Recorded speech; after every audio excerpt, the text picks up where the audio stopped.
नमस्कार, आपका बहुत बहुत स्वागत है। मैं हूं आपके साथ अभिषेक तिवारी और वक्त हो गया है बिग डिबेट का। शुरुआत करते हैं। शीर्ष नेतृत्व ने मंत्रियों के चयन के लिए जो मानक तय किए हैं उनमें सबसे महत्वपूर्ण भ्रष्टाचार का मुद्दा है।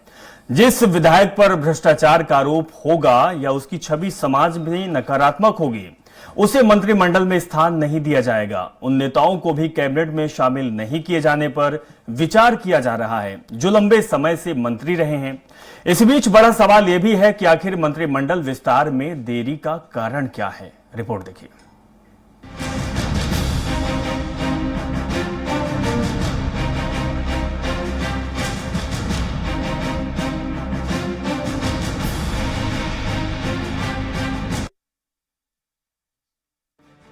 मध्य प्रदेश में मुख्यमंत्री की शपथ ग्रहण को करीब एक हफ्ता बीत चुका है, लेकिन मध्य प्रदेश मंत्रिमंडल विस्तार को लेकर अभी और इंतजार करना होगा। मध्य प्रदेश में मंत्रियों के नामों का ऐलान फिलहाल अटका हुआ है। पर्यटकों का बाजार फिलहाल गर्म है। मंत्रिमंडल विस्तार आखिर कब होगा, फिलहाल ये कोई नहीं जानता। दरअसल मध्य प्रदेश में अब भाजपा की राजनीति का केंद्र ओबीसी वर्ग होगा। पार्टी नेताओं की दिल्ली में शीर्ष नेतृत्व के साथ हुई बैठक में प्रदेश के नेताओं को भी इस बात से अवगत करा दिया गया है। मंत्रिमंडल विस्तार में भी इसकी झलक दिखाई देगी। बैठक में शामिल हुए प्रदेश के सभी बड़े नेताओं की ओर से प्रस्तावित नामों की सूची भी पार्टी के शीर्ष नेतृत्व के पास है, लेकिन इस पर किसी तरह का अंतिम निर्णय नहीं लिया गया है। बताया जा रहा है कि केंद्रीय गृह मंत्री अमित शाह, पार्टी अध्यक्ष जेपी नड्डा और राष्ट्रीय संगठन महामंत्री बीएल संतोष द्वारा अंतिम सूची तैयार की जाएगी। बैठक में शीर्ष नेतृत्व ने मंत्रियों के चयन के लिए अलग अलग तरह से पैरामीटर बनाए हैं, उसी आधार पर चयन होगा। प्रदेश से मुख्यमंत्री डॉक्टर मोहन यादव, प्रदेश संगठन और संघ द्वारा प्रस्तावित नामों की सूची भेजी गई थी। राष्ट्रीय महासचिव कैलाश विजयवर्गीय और पूर्व केंद्रीय मंत्री और विधायक प्रहलाद पटेल से भी सुझाव लिए गए हैं। शीर्ष नेतृत्व ने मंत्रियों के चयन के लिए जो मानक तय किए हैं उनमें सबसे महत्वपूर्ण भ्रष्टाचार का मुद्दा है। जिस विधायक पर भ्रष्टाचार का आरोप होगा उसकी छवि समाज में नकारात्मक होगी, उसे मंत्रिमंडल में स्थान नहीं दिया जाएगा। नेताओं को भी कैबिनेट में शामिल नहीं किए जाने पर विचार किया जा रहा है जो लंबे समय से मंत्री रहे हैं। 3 कार्यकाल की अवधि तक तय की गई है। जिन दावेदारों के नामों पर सहमति बनेगी उनका जाति, वर्ग और क्षेत्रीय समीकरणों के आधार पर चयन किया जाएगा। लोकसभा क्षेत्र का भी ध्यान रखा जाएगा। लोकसभा चुनाव का अनुमान और विधानसभा चुनाव के परिणाम को भी देखा जाएगा। जिन दावेदारों के नाम पर अंतिम मुहर लगेगी उनसे संघ और भाजपा संगठन की सहमति अवश्य ली जाएगी। जिन नामों पर संघ और संगठन खुश नहीं है उन्हें अवसर नहीं मिलेगा। मंत्रिमंडल विस्तार में देरी को लेकर कांग्रेस कई तरह के सवाल खड़े कर रही है। वहीं शिवराज सिंह चौहान का दिल्ली दौरा भी कई तरह के बयानों को हवा दे रहा है। कांग्रेस का कहना है कि मध्य प्रदेश में बीजेपी में गुटबाजी है, इसके चलते मंत्रिमंडल विस्तार में देरी हो रही है। तो वहीं बीजेपी का कहना है कि जल्द ही सूची का ऐलान किया जाएगा और मंत्रिमंडल का विस्तार भी होगा। ये संगठन और आला कमान का मामला है, कांग्रेस को इससे मतलब नहीं रखना चाहिए। खैर, मध्य प्रदेश में जिस विधायक के सिर पर सेहरा बंधेगा उसको लेकर इंतजार करना ही होगा। लेकिन बड़ा सवाल यह है कि आने वाले समय में जो सूची सामने आएगी उसमें किस तरह की समीकरण बैठाने का प्रयास किया जाएगा। मंत्रिमंडल में कौन कौन से चेहरों को मौका मिलेगा, ये तमाम तरह के सवाल जरूर हर किसी के जहन में हैं। सलमान खान, स्वराज एक्सप्रेस। तो चलिए इसी विषय पर चर्चा करेंगे और चर्चा करने के लिए हमारे खास मेहमान भी जुड़ चुके हैं। भारतीय जनता पार्टी से पंकज चतुर्वेदी हमारे साथ जुड़ गए हैं। पंकज जी, आपका बहुत बहुत स्वागत है। कांग्रेस पार्टी के प्रवक्ता आनंद तारण भी जुड़ चुके हैं। आनंद तारण जी, आपका भी बहुत बहुत स्वागत है। और इसके साथ ही वरिष्ठ पत्रकार हमारे साथ आशीष दुबे जी जुड़ गए हैं। दुबे जी, आपका भी बहुत बहुत स्वागत है। सबसे पहले हम बीजेपी के पास ही चलेंगे। पंकज चतुर्वेदी, आपके पास आएंगे। विधानसभा सत्र चल रहा है, शपथ हो चुकी है, लेकिन अभी भी मंत्रिमंडल को लेकर कोई सुगबुगाहट नहीं है। कहा जा रहा था कि आज शाम तक हो सकता है कि मंत्रिमंडल का विस्तार हो जाए, नामों का ऐलान हो जाए। साहब, आपके बहुत सारे नेता हैं, क्योंकि जो बदलाव की स्थिति आपके प्रदेश में चल रही है, आपके पार्टी में चल रही है, तो अब जो लोग प्रखर दावेदार हुआ करते थे, शिवराज सरकार में भी थे कि मैं मंत्री बनूंगा, इस बार बड़े नेताओं में शुमार थे, लेकिन सर इस बार कैंची बहुत कट रही है। देखिए अभिषेक जी, एक तो मध्य प्रदेश में मंत्रिमंडल का गठन तो हो चुका है मुख्यमंत्री जी के अलावा 2 उप मुख्यमंत्री हैं, वो मंत्रिमंडल का हिस्सा है और अब मंत्रिमंडल का विस्तार होना है। जी। और मंत्रिमंडल विस्तार को लेकर भारतीय जनता पार्टी की अपनी प्रक्रिया पद्धति है, हम उसका पालन कर रहे हैं। तो हम तो सिर्फ कांग्रेस की प्रश्नवाचक चिन्ह को लेकर आश्चर्यचकित है कि वो कांग्रेस पार्टी जिनका स्वयं का राजनीतिक ठौर ठिकाना नहीं बचा। स्थिति ऐसी है कि आज जितेंद्र पटवारी जी नए प्रदेश कांग्रेस के अध्यक्ष बने हैं और जिन सज्जन कमलनाथ जी को उनको दायित्व सौंपना था वो नाराज होकर चले गए विदेश। उनको राहुल गांधी जी ने इस्तीफा देने तक का मौका नहीं दिया कमलनाथ जी को। और सबसे अच्छी बात कि जितेंद्र पटवारी जी ने स्पष्ट तौर पर कहा सबके सामने, मीडिया में उनका बयान है कि मुझे सुबह राहुल गांधी जी ने फोन करके बताया था कि हम आपको मध्य प्रदेश कांग्रेस कमेटी का अध्यक्ष बना रहे हैं। ठीक बात है भाई साहब, पर राहुल गांधी जी आज क्या है अभिषेक जी कांग्रेस पार्टी में? आनंद तारण जी जरा प्रकाश डालेंगे, एक सांसद है ना। खड़गे जी क्या कर रहे हैं, फिर राष्ट्रीय अध्यक्ष है, बाकी कांग्रेस क्या कर रही है? कांग्रेस पार्टी का एक सांसद तो ये स्वीकार है कि कांग्रेस पार्टी गुटबाजी से ग्रस्त और त्रस्त है और फिरोज भाई के कुनबे के लोग उनके मालिक हैं। नहीं तो राहुल गांधी की क्षमता में जितेंद्र पटवारी को अध्यक्ष करने का फोन करते और वो नियुक्त हो जाते। तो ऐसी स्थिति जिस कांग्रेस पार्टी की है कि जिसका ना ठौर ना ठिकाना, बार बार हार, झूठे आरोप का गाना गाना, ये स्थिति कांग्रेस पार्टी की है। और वो हम पर सवाल खड़े कर रही है कि मंत्रिमंडल का गठन देर से हो रहा है। आप कह रहे थे मित्र के ऐसा था कि आज किसने कहा सर? आप देखिए अभिषेक जी, मीडिया है, आपका अधिकार है इन विषयों पर संवाद करने का, बातचीत करने का। आपके सूत्र निश्चित तौर पर खबर बताते होंगे, पर भारतीय जनता पार्टी की तरफ से अभी तक ऐसी कोई जानकारी नहीं थी कि आज मंत्रिमंडल का विस्तार है या कल होगा, कल नहीं होगा।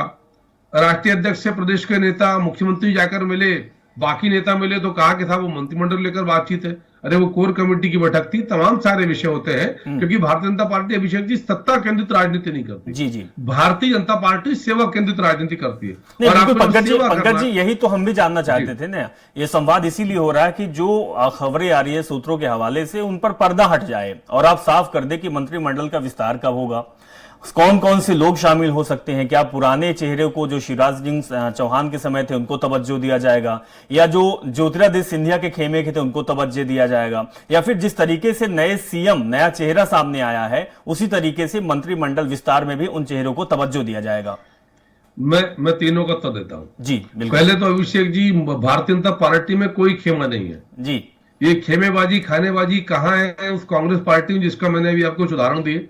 भारतीय जनता पार्टी में एक ही सिद्धांत है, नाम कमल, पहचान कमल, निशान कमल। उस कमल के चुनाव चिन्ह के साथ कौन खड़ा है द्वितीय के, प्राथमिकता कमल का चुनाव चिन्ह है। तो जो भी लोग इसको कांग्रेस के दृष्टिकोण से देखते हैं कि सिंधिया जी का गुट, इनका गुट, उनका गुट, ऐसा भारतीय जनता पार्टी में नहीं होता। न किसी कार्यकर्ता को इस आधार पर दायित्व मिलता है कि उसका राग अनुराग किसी नेता के साथ ज्यादा है। भाजपा में हर व्यक्ति मूलतः कार्यकर्ता है। हर कार्यकर्ता को समय काल परिस्थिति के आधार पर संगठन दायित्व होता है। प्रधानमंत्री जी भी कार्यकर्ता है, मुख्यमंत्री जी भी कार्यकर्ता है, हम लोग भी कार्यकर्ता है। हमारा दायित्व क्या है? टीवी पर आप मित्रों के समक्ष भाजपा का पक्ष रखना। तो कोई दावेदारी जैसा विषय होता ही नहीं सर जी। केंद्रीय मंत्रियों से कहा कि आपको चुनाव लड़ना है, मध्य प्रदेश में, राजस्थान में, उन्होंने चुनाव लड़े। सांसदों से कहा आपको चुनाव लड़ना है विधानसभा का, उन्होंने चुनाव लड़े। कहा सांसद से त्यागपत्र देना, त्यागपत्र दे दिया। आप किसी भाजपा के कार्यकर्ता से पूछेंगे अभिषेक जी, कोई भी कार्यकर्ता कभी भी दावेदारी नहीं करता, कहता है कि मैं मूलतः कार्यकर्ता हूं और संगठन मेरी जो भूमिका तय करेगा। और इसीलिए तो भारतीय जनता पार्टी में कार्यकर्ता को देवदुल्लभ कार्यकर्ता कहते हैं। आज 3 कार्यकर्ता मुख्यमंत्री हैं। मोहन यादव जी कार्यकर्ता से मुख्यमंत्री, भजन लाल जी कार्यकर्ता से मुख्यमंत्री, विष्णुदेव साय जी कार्यकर्ता से मुख्यमंत्री। इनकी पारिवारिक पृष्ठभूमि देखिए, कोई राजनीतिक पृष्ठभूमि नहीं, कोई राजनीतिक गुट नहीं, कोई आका नहीं जैसा कांग्रेस में होता है। चलिए पंकज जी, आनंद तारण जी से हम समझ लेते हैं जिस तरीके की आप बात कर रहे हैं। आनंद जी बात तो एक तरीके से सही भी है कि जब राजाभिषेक होता है, जब किसी को दायित्व दिया जाता है, जब विरासत सौंपी जाती है तो बड़े नेता उसको विरासत देते हैं। आप क्या कारण है कि आपके जो बड़े नेता हैं वो अपना बैग लेके गायब हो जाते हैं, विदेश पहुंच जाते हैं? क्या उनको जानकारी नहीं थी कि प्रदेश अध्यक्ष नए होंगे या उनको जवाबदारी देनी है? क्योंकि आप बड़े नेता हैं, आपको लोग फॉलो कर रहे थे, वो कार्यकर्ता, वो नेता आपके साथ चल रहे थे, तो जवाबदेही तो आपकी भी बनती है साहब। देखिए, कमलनाथ जी ने पूरे मध्य प्रदेश के कार्यकर्ताओं और नेताओं को निर्देशित भी किया है, उन्हें अनुरोध भी किया है कि जीतू पटवारी जी जब पदभार ग्रहण करें तो पूरे प्रदेश के कांग्रेस के कार्यकर्ता उसमें शामिल हों। ये कहां से भारतीय जनता पार्टी के पेट में दर्द हो गया? अरे भाई, हमारे यहाँ तो सब अनेकता में एकता, हम तो हमेशा बोलते हैं। यहाँ तो डिक्टेटरशिप है भारतीय जनता पार्टी में, बोलने की आवाज निकालने की आजादी नहीं है। कांग्रेस में बहुत बड़े बड़े राग अलापते थे, वहां चूहे बन के रह रहे हैं यार, और बोल रहे हैं कि कोई गुट नहीं है। गुट का तो काम लगा दिया भारतीय जनता पार्टी ने, ये हम सब देख रहे हैं और आप भी देख रहे हैं, लेकिन बोलने को कोई तैयार नहीं है। भाई, आज बात हो रही है मंत्रिमंडल के विस्तार की। हमें चिंता है मध्य प्रदेश के विकास की, हमें चिंता है मध्य प्रदेश के युवाओं के रोजगार की, हमें चिंता है जो किसानों से वायदे किए भारतीय जनता पार्टी के नेताओं ने, उनके जो विकास पर वो खरा उतरे। हमें चिंता है उस बहनों की जिनके लिए 3,000 रुपए तक की घोषणा की है। तो ये हमें चिंता इन सब बातों की है। हमें मध्य प्रदेश पे जो 4.5 लाख करोड़ का कर्जा है उसकी चिंता है। हमें चिंता है निवेश आने की, कि किस तरह से मध्य प्रदेश के मुख्यमंत्री निवेश आएंगे। हमें इस बात की चिंता नहीं है कि कहाँ क्या हो रहा है, क्योंकि यहाँ तो केवल सांप्रदायिकता उड़ने की काम करते हैं भारतीय जनता पार्टी के लोग। विकास से बहुत दूर है। तो हमें इन सब बातों की चिंता है कि भाई विकास कब होगा, क्योंकि यहाँ तो अराजकता का माहौल है।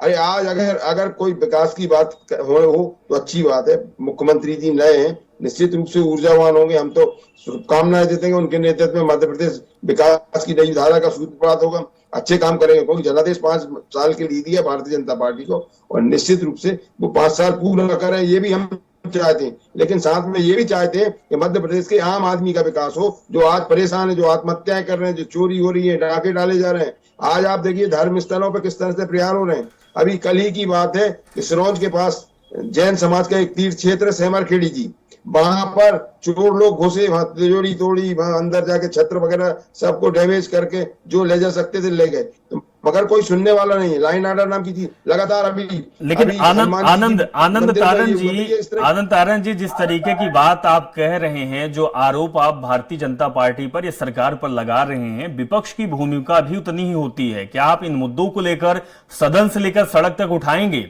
अब आपको युवा अध्यक्ष भी मिल गया है, युवा अध्यक्ष और साथ में युवा नेता प्रतिपक्ष। किस तरीके से इन मुद्दों को लेकर आप सदन और सड़क पर जाएंगे? देखिए, कांग्रेस हमेशा सकारात्मक भूमिका में रहती है। कांग्रेस हमेशा सकारात्मक भूमिका में काम करेगी, लेकिन जरूरत है सत्ता पक्ष को विश्वास में लेने की। अगर सत्ता पक्ष विपक्ष को विश्वास में लेके काम करेगा तो निश्चित रूप से मध्य प्रदेश का ठीक है। आनंद जी, यही बात मैं सुनना चाहता था कि आप विपक्ष की भूमिका बखूबी निभाते हैं। विपक्ष की भूमिका अगर निभाते तो जो अब चुनाव हुआ है उसमें जो रिजल्ट आया है कुछ आपके पक्ष में आता, क्योंकि विपक्ष का काम यही होता है कि 5 साल मुद्दों को उठाकर, सरकार की कमियों को उठाकर मजबूत हो जाए। वो मजबूती तो आपके अंदर आई नहीं। कमलनाथ के नेतृत्व में, क्या जीतू पटवारी के नेतृत्व में मजबूती आ पाएगी?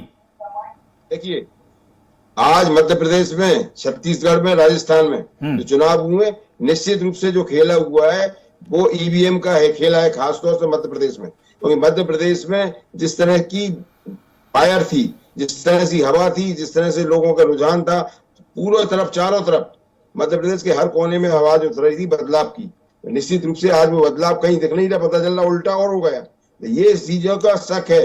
हम तो चाहते हैं कि जो जनादेश में आया उसका हम स्वागत कर रहे हैं अभी, लेकिन हम चाहते हैं कि अब जो चुनाव हो वो बैलेट पे हो, जिससे कि दूध का दूध पानी का पानी हो। आज भी जनता, मध्य प्रदेश की जनता आज भी आश्चर्य कर रही है कि किस तरह से भारतीय जनता पार्टी की सरकार आ गई। हमारे पत्रकार मित्र भी आश्चर्य कर रहे हैं, बहुत सारे मित्र कर रहे हैं, जो हमारे बारे में या भारतीय जनता पार्टी के फेवर में बात करते थे, वो भी कहते हैं कि भारतीय जनता पार्टी की सरकार कैसे बन गई, हमें तो उम्मीद ही नहीं थी। लेकिन जो स्थिति है, और हम तो चाहते अब जो हो गया, लेकिन विकास तो हो मध्य प्रदेश का।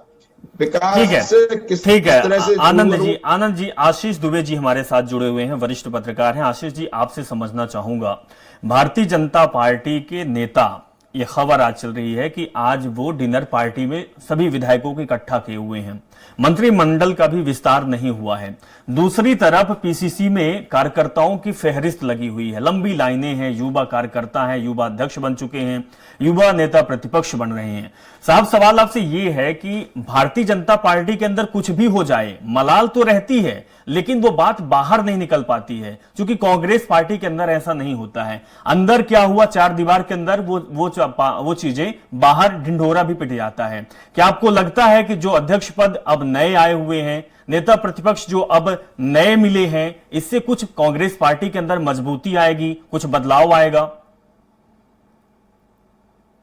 तो बदलाव होता है तो बदलाव कुछ ना कुछ नए परिवर्तन, कुछ नई चीजें, नई धारणाएं, नए काम लेके आता है। तो सरकार के स्तर में बदलाव हुआ है, मोहन यादव आए तो निश्चित तौर पर पुरानी सरकार से कुछ नया काम और नई हलचल मिलेगी। आवाज नहीं आ रही, देश में भी अगर आशीष जी की आवाज नहीं आ रही।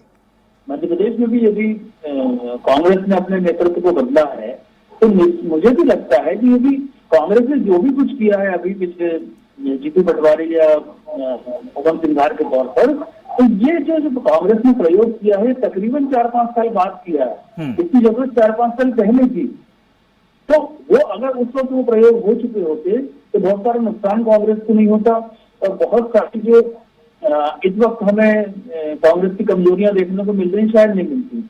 लेकिन खैर, जब जैसा हुआ तो मैं जो मानता हूं कि जीतू पटवारी के आने से, उमंग सिंघार के आने से या दूसरे और जो नेता अभी आएंगे तो उससे निश्चित तौर पर कांग्रेस को कुछ ना कुछ फायदा मिलेगा। लेकिन सवाल है कि उस फायदे को 5 साल तक कांग्रेस को टिका के रखना है, ये सबसे बड़ी चीज। आज यदि कोई असर कांग्रेस पार्टी को मिलता है तो वो 5 साल तक उसको कैसे कायम रखेगी, ये सबसे बड़ी चुनौती होगी जीतू पटवारी और उमंग सिंघार के लिए, और उनकी टीम जो नई बनने वाली है और जो हेमंत कटारे उनके लिए। तो दुर्भाग्य कह लीजिए, सौभाग्य कह लीजिए, युवा नेतृत्व या युवा लोगों को कांग्रेस की कमान उस वक्त मिली जब उनके पास तो बहुत मतलब जो बहुत लंबा वक्त है उनके पास उस सब चीजों को चलाने के लिए। तो ये 2 चीजों से अच्छा हो सकता है, वो अपने आप को बहुत मजबूत बना सकते हैं, संगठन को मजबूत बना सकते हैं। लेकिन उस 5 साल जो अभी इतनी बड़ी हार हुई है और कार्यकर्ता निराश है, मनोबल टूटा हुआ है, तो उस मनोबल को बनाना और 5 साल तक उसको टिका के रखना बहुत बड़ी बात है। लोकसभा चुनाव से पड़ाव भर है ये उमंग सिंघार और जीतू पटवारी के लिए, तो जब पड़ाव है कि 2-2.5-3 महीने बाद उनको ये परीक्षा देनी है। लेकिन 5 साल जो इनकी असली नियुक्ति हुई है 2028 के मद्देनजर है, तो वो कैसे उसको टिका के रखेंगे, ये इनके कौशल पर निर्भर करेगा और ये इनकी युवा होने के बाद भी इनकी मैच्योरिटी की इनसे मांग करेगा। ठीक है पंकज जी, थोड़ा सा आपसे ये समझना चाहूंगा मंत्रिमंडल विस्तार के बारे में, क्योंकि हमारा मुद्दा आज यही है कि मंत्रिमंडल विस्तार में किन लोगों को जगह दी जाएगी। हमारे पास जो जानकारी आई है वो सही है, ये गलत है, वो आप निर्णय ले सकते हैं। लेकिन जो जानकारी है उसमें कहा जा रहा है कि जो 3 बार के मंत्री रहे हैं उनको मौका नहीं दिया जाएगा, वेदाग रहे हो, भ्रष्टाचार जो ना किया हो उनको मौका दिया जाएगा, और सांसदों को मंत्री बनाया जाएगा। क्या ये बात सच है या फिर जो आपके पास है वो जानकारी जरूर साझा करें आप। देखिए अभिषेक जी, मंत्रिमंडल का गठन कब होगा, कौन मंत्रिमंडल में शामिल होगा, ये भाजपा संगठन और माननीय मुख्यमंत्री जी का विशेष अधिकार होता है जी। और संगठन के स्तर पर मुख्यमंत्री जी संगठन से मिलकर तय करते हैं। नहीं पंकज जी हमारे साथ आप प्रवक्ता लोग इसीलिए जुड़ते हैं क्योंकि दर्शक भी, जनता भी जानना चाहती है कि शायद आपके पास वो जानकारी हो तो आप दर्शक तक पहुंचा दें। देखिए अभिषेक जी, वही मैं आपसे आग्रह कर रहा हूं कि मुख्यमंत्री जी का विशेष अधिकार होता है जी कि मंत्रिमंडल का गठन कब करना है। तो मंत्रिमंडल का गठन हो गया, अब मंत्रिमंडल का विस्तार होना है। तो कब विस्तार होना है, किन भाजपा के विधायकों को मंत्रिमंडल में सम्मिलित करना है, फिर उनके विभाग वितरण करना है, ये सब मुख्यमंत्री संगठन से मिलकर तय करते हैं। तो जो विषय मुख्यमंत्री जी का विशेष अधिकार हो उस विषय पर कोई और टिप्पणी करेगा तो मुझे लगता है उचित है ही नहीं। न इस बात की पात्रता किसी प्रवक्ताओं को न अधिकार है। मुख्यमंत्री जी का और संगठन का विशेष अधिकार है, तो बाकी कोई टिप्पणी कर नहीं सकता। ठीक है, आपका अधिकार जरूर है। ठीक है, आप जो कांग्रेस पार्टी की बात होती है उसमें आप बखूबी टिप्पणी करते हैं। ये बताइए कि कमलनाथ जी नेता वो रहे, प्रदेश के अध्यक्ष रहे, पार्टी का चेहरा भी रहे, सीएम फेस रहे हैं, अब जीतू पटवारी अध्यक्ष के पद पर हैं। जीतू पटवारी का साफ तौर पे कहना है कि जो घोषणाएं भारतीय जनता पार्टी ने की है लाडली बहना हो या फिर किसानों की घोषणाएं हो, कोई भी घोषणा हो, जी। उनको पूरा करवाना हमारा दायित्व है। अगर वो पूरा नहीं करते हैं तो हम सड़क से लेकर सदन तक घेरेंगे। आरोप लगते रहे हैं कि कमलनाथ कार्यकर्ताओं के बीच में ज्यादा नहीं जाया करते थे, कार्यकर्ताओं की बात नहीं सुनी करती थी। बहुत सारे कुछ कांग्रेस के नेता हैं जिन्होंने ये बात कही भी है कि मेरा फोन नहीं उठाते कमलनाथ जी। लेकिन जीतू पटवारी तो सतर्क है। तो साहब, लोकसभा 2024 भी पास है, तो कितना कठिनाई से आपको जूझना पड़ेगा, क्योंकि विपक्ष मजबूत हो रहा है। देखिए, दो तीन बातें अभी आशीष जी ने कहा कि लोकसभा चुनाव एक पड़ाव है। वो पड़ाव नहीं, चढ़ाव है। कांग्रेस पार्टी की सांसें वहीं फूल जाएंगी। हम तो सिर्फ जीतू पटवारी जी और जितेंद्र पटवारी जी से आग्रह करते हैं, पूरी कांग्रेस पार्टी से, उनके माध्यम से, कि नरेंद्र मोदी जी की गारंटी है, ये संकल्प पत्र में जो जो लिखा है वो पूरा होगा। चाहे लाडली बहना हो, लाडली बहनाओं को आवास हो, प्रत्येक परिवार को रोजगार हो, 2700 रुपए गेहूं की खरीदी, 3100 धान की खरीदी, तेंदुपत्ता के आदेश हो चुके हैं। मध्य प्रदेश की प्रति व्यक्ति आय 140 से बढ़ाकर डबल करना 288। हर जिले में मेडिकल की फैसिलिटी यानी कॉलेज, हर जिले में IIT की तर्ज पर टेक्निकल इंस्टीट्यूट, सब लिख कर दिया है। और तो पंकज जी, उम्मीद यही करें कि फिर जो लिख कर आपने दिया है, जो घोषणाएं दिया है, वो पूरा होगा, वो पूरी होगी। अभिषेक जी पूरा करते हो, रिपोर्ट कार्ड पेश करते हैं। ठीक है। भारतीय जनता पार्टी के 2003 से लेकर 23 तक के सेवा काल का रिपोर्ट कार्ड अमित शाह जी ने प्रस्तुत किया चुनाव के पहले। कोई कांग्रेस कभी लेकर आई रिपोर्ट कार्ड? क्या? हम तो सिर्फ ये जानना चाहते हैं कांग्रेस पार्टी से कि पटवारी जी सड़क पर उतरने की बात कर रहे हैं। अरे सड़क पर तो जनता ने ला दिया इनको। वो पटवारी जी जो 40-50 हजार वोटों से चुनाव हारे, वो कांग्रेस को जिताएंगे?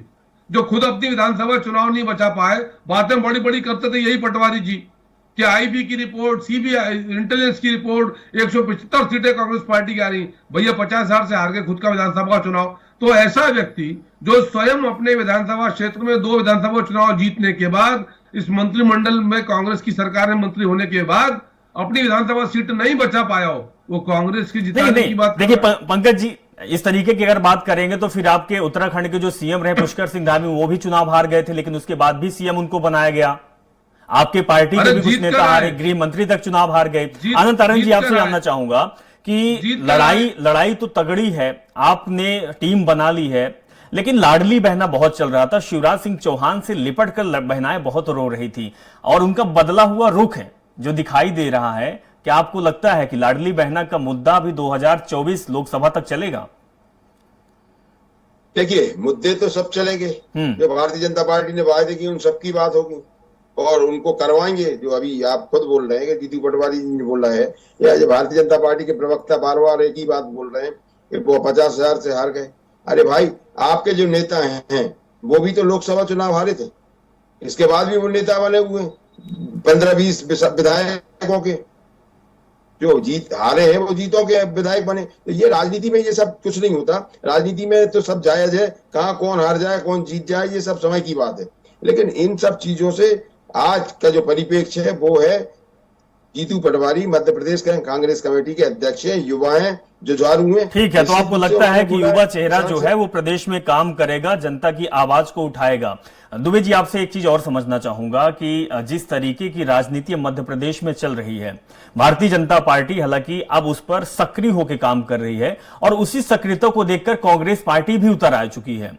अब आपको क्या लगता है कि जो 2024 का चुनाव होगा वो किन चीजों पर चुनाव होने वाला है? क्योंकि प्रदेश का मुद्दा चलेगा जो 29 लोकसभा सीटें हैं, या फिर मोदी का फेस आएगा, केंद्र की योजनाएं आएगी, और उसी चेहरे पर, उसी मुद्दे पर लोकसभा चुनाव होगा।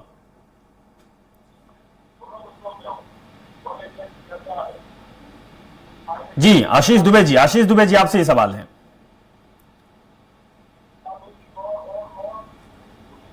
दुबे जी की आवाज आप तक पहुंच पा रही है? जी दुबे जी, आपसे यही सवाल है कि क्या जो मुद्दे चल रहे हैं, जो विधानसभा में मुद्दे आए, क्योंकि केंद्रीय मुद्दे आए, जो देश में चल रहा है मुद्दों को लेकर, मोदी को फेस लेकर आया है, क्या 2024 के चुनाव में वो मुद्दे रहेंगे या प्रदेश के स्तर पर चुनाव होगा? देखिए, 2024 में भी भाजपा को मुझे लगता है, क्योंकि 2024 कहने में 1 साल लगता है, लेकिन वैसे 3-4 महीने ही है। तो मुझे लगता है कि भाजपा ने जिस तरह मध्य प्रदेश में चुनाव लड़ा, जिस तरह की हाईकमान ने जिस तरह की नीति से चुनाव लड़ा, ये चुनाव उसी मुद्दों पर, ये मध्य प्रदेश के तो 3-4 महीने में कोई नई उपलब्धियां होने वाली नहीं है, इतनी जल्दी कोई प्रोसेस नहीं हो पाएगा। तो केंद्र अपनी योजनाओं के तरफ पर और मोदी के चेहरे पे चुनाव लड़ेगा। लेकिन जब चुनाव उस वक्त होगा तब तक राम मंदिर का लोकार्पण या प्राण प्रतिष्ठा हो चुकी होगी। ये एक नया मुद्दा जुड़ेगा, एक नई उपलब्धि जुड़ेगी जिसको भाजपा निश्चित तौर पर कैश कराने की कोशिश करेगी। तो एक अतिरिक्त मुद्दे के अलावा मोदी का चेहरा और गारंटी भी यहाँ पर मुझे लगता है उस चुनाव पे लड़ना पड़ेगा, और यही कांग्रेस के लिए सबसे टफ चीज होगी। कांग्रेस इस मुद्दे पे अभी एक बार डिफीट उसको मिल चुकी है, तो कांग्रेस की सबसे बड़ी बात होगी कि वो कैसे पूरी चुनाव मशीनरी का भाजपा की, उनके मुद्दों का, उनके ब्रांड का कैसे जवाब देगी। इसलिए कांग्रेस को मैं तो बोलता हूँ कि अगर उन्हें लोकसभा में अपना एक लिटमस टेस्ट है, मैं मानता तो हूँ जीतू पटवारी का लिटमस टेस्ट से लोकसभा चुनाव छोटा था, तो उसके लिए इनको आज रात से मुझे लगता है तैयारी करनी चाहिए। बिल्कुल, तो समय बहुत कम है, 6 महीने का समय है लोकसभा चुनाव के लिए। जिस तरीके की बात आप कह रहे हैं आदम तारण जी, आपको थोड़ा सा इसको कैच भी करना चाहिए और आपको जीतू पटवारी तक ये बात पहुंचानी भी चाहिए कि आप अब लग जाइए, क्योंकि समय बहुत कम है और ये एक चुनाव एक टिफ्ट की तरह आपके लिए और जीतू पटवारी के लिए भी। फिलहाल आप सभी मेहमानों का बहुत बहुत शुक्रिया कि आप लोग समय दिया और हमारे साथ आप जुड़े, बहुत बहुत धन्यवाद। तो जिस तरीके से मध्य प्रदेश में राजनीति चल रही है, एक तरफ भारतीय जनता पार्टी अपने नेताओं और अपनी टीम को मजबूत करने में जुटी हुई है, दूसरी तरफ कांग्रेस पार्टी भी युवा चेहरे को सामने ला रही है। प्रदेश अध्यक्ष अब जीतू पटवारी बन चुके हैं, वहीं उमंग नए प्रतिपक्ष नेता प्रतिपक्ष बन चुके हैं, वो भी युवा चेहरा हैं। दूसरी तरफ भारतीय जनता पार्टी भी युवाओं पर दांव खेल रही है। लेकिन सवाल सिर्फ यही है कि मंत्रिमंडल में क्या पुराने चेहरे शामिल होंगे या फिर नए चेहरे को तवज्जो दिया जाएगा। लेकिन बात एक साफ यह भी है कि केंद्रीय नेतृत्व ही तय कर रहा है कि आखिर मध्य प्रदेश में मंत्री कौन बनेगा। तो बहुत जल्द अब ऐलान भी होने वाला है। अब देखना दिलचस्प होगा कि किन लोगों को, किन विधायकों को मंत्रिमंडल में शामिल किया जाता है। इसी सवाल के साथ फिलहाल इतना ही। नमस्कार।